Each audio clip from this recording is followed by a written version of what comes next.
address the swirling narrative that more funding, not just from regional governments and the territorial boards, but from the world governing body, the ICC, more funding is the answer for struggling test-playing nations like the West Indies. But again though, not sure it follows that more money would mean a better West Indies team because of the unique and organic challenge facing the West Indies, especially in Test cricket.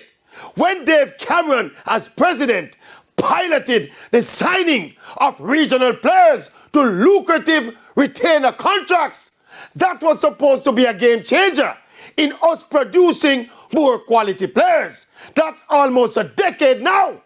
And instead of the quality getting better, it gets worse. How, for example, does money solve the problem of young Caribbean boys not being interested in playing cricket for the West Indies anymore? How would money improve the innate love, passion, commitment, and desire of the 10 and 12-year-olds across the region to play Test cricket for the West Indies? How?